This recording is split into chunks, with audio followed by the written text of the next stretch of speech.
शुरू करते हैं। दोस्तों अभी विस्तार से व्यापक हियरिंग हुई हमारी याचिका पे चुनाव आयोग में। माननीय पवार जी यहाँ थे जैसे कि पिछली तारीखों में। आज मेरा दलील का प्रक्रिया ख़त्म हुआ और मेरे काबिल मित्र कामत जी ने शुरू किया है। अगली तिथि बृहस्पतिवार की है। मैं संक्षेप में ये कहना चाहूँगा कि नंबर एक, मैंने 2-2.5 दिन जो दलील की है उसमें हज़ारों, मैं दोहरा रहा हूँ, हज़ारों ऐसे हलफनामे, ऐसे दस्तावेज, ऐसे डॉक्यूमेंट्स लिखित सामने रखे हैं चुनाव आयोग के, जिनको 24 अलग अलग कैटेगरी जो होती है फ्रॉड की, उसमें आप बांट सकते हैं। मैंने 2-4 कैटेगरी फ्रॉड की सुनी है, लेकिन 24, किसी में जिसने हलफनामे में साइन किया वो मृत है, उनकी डेथ हो गई है। किसी में वो रहता ही नहीं है उस शहर में या तालुका में। किसी में वो अल्प आयु का बालक है या बालिका है। किसी में वो जोमेटो का सर्विस करने वाला है। किसी में वो इंश्योरेंस कंपनी का कोई एजेंट है। आज हमने एक विचित्र प्रसंग रखा। मेरे साथ खड़े हैं यहाँ पर ये चौधरी जी। चुनाव आयोग में बहस चल रही है। चुनाव आयोग के नाक के नीचे 27 अक्टूबर को या 26 अक्टूबर को, जबकि आखिरी तिथि है 29 अक्टूबर, 26 अक्टूबर को हलफनामा फाइल करते हैं अजीत पवार के फैक्शन वाले या ग्रुप वाले कि इन व्यक्ति ने हलफनामा दिया है और समर्थन किया है अजीत पवार ग्रुप का। अब ये तो चौंक गए छुट्टियों के बाद जब इनको ये दिखाया। इन्होंने हलफनामा दर्ज किया। हमने वो हलफनामा चुनाव आयोग को रखा, आज इनको पेश भी कर दिया।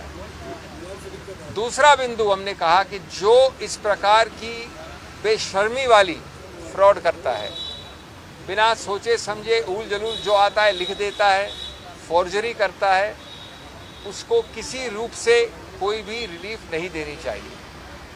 जो व्यक्ति न्याय चाहता है वो साफ हाथों से और न्याय लेकर आना पड़ता है उसको। इस प्रकार के 24 फ्रॉड की कैटेगरी, हज़ारों एफिडेविट, हमने सिर्फ एक सैंपल दिया है 9000 एफिडेविट का, सिर्फ सैंपल दिया, मैं दोहरा रहा हूँ 9000 का। वो कैसे आके मांग सकते हैं याचिका में चुनाव आयोग से।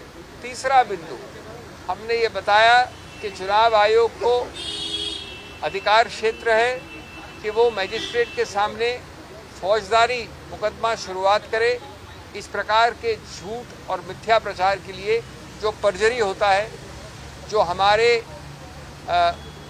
क्रिमिनल संहिता के अंतर्गत एक क्राइम, एक ऑफेंस होता है। ये दलीलें चल रही हैं। हमने उनका पर्दा साफ और उनका नकाब पेश करने का प्रयत्न किया है। माननीय चुनाव आयोग इस पर दलीलें सुन रही हैं। हमें आशा और विश्वास है कि न्याय की विजय होगी इस प्रकार से। और एक और हमने बड़ा रोचक बिंदु बताया, कई सारे हलफनामे दिए गए हैं अजीत पवार जी के नाम से, लेकिन उनमें एक में भी ये शब्द नहीं है कि जो हलफनामा दे रहा है वो माननीय शरद पवार के विरुद्ध है।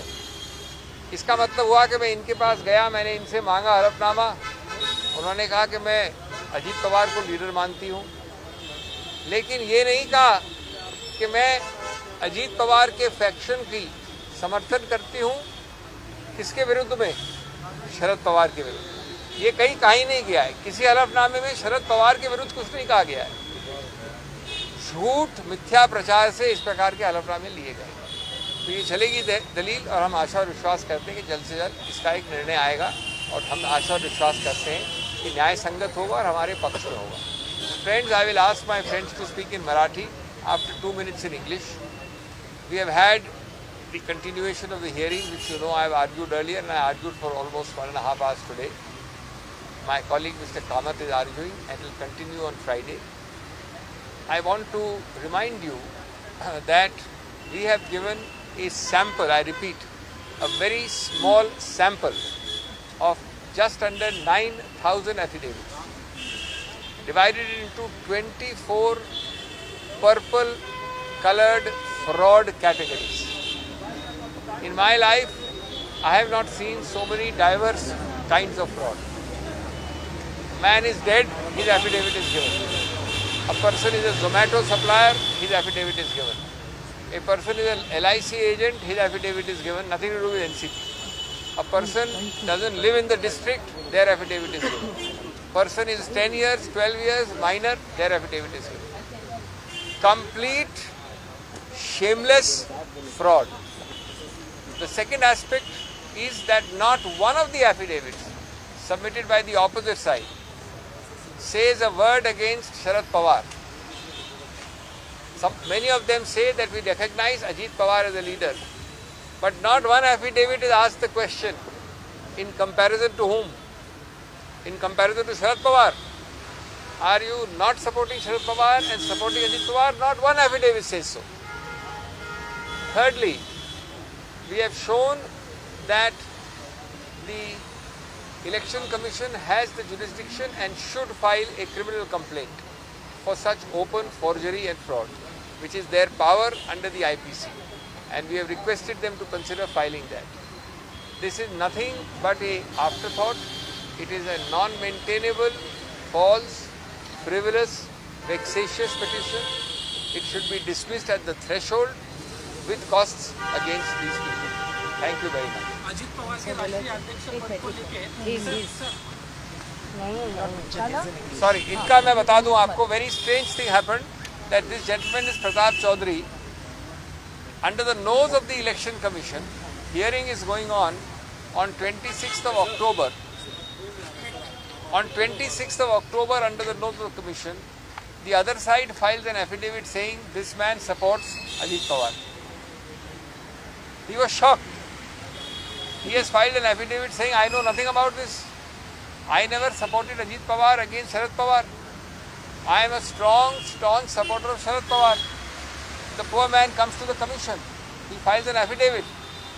They are making a fool of people by making absolutely forged, false documents, and he's standing next to me. He's a very elderly, respectable man. Founder member along with him. And he is a founder member along with Sharad Pawar ji. He is in the national level NCP person with a post holding. They have no shame in taking his name and filing it in the Election Commission. Thank you. Mr. Chaudhary, Pratap Chaudhary. Kuwar Pratap Singh Chaudhary. इनका चेहरा है, आदमी है, नाम है, सब सामने खड़े हैं आपके. I've been National Secretary of the party, President Delhi बहुत Pradesh दुर्भाग्य की also. बात है, बहुत I दुर्भाग्य was की बात है. observer of different states, all under my leader Sharad Pawar ji. Sir, Ajit Pawar ji के राष्ट्रीय अध्यक्ष पद को लेकर आपने यहाँ पे बोला किस तरह से उन्होंने ये काम कर लिया. हमने आपको बताया था, हमने ये भी बताया कि अगर चुनाव के विषय में कोई झगड़ा है तो उससे सिंबल नहीं लिया जा सकता. ये गलत है. फ्राइडे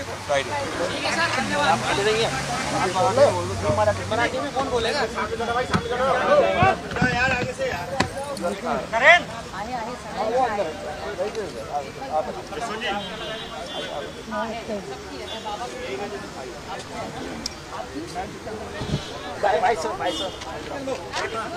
मराठी क्या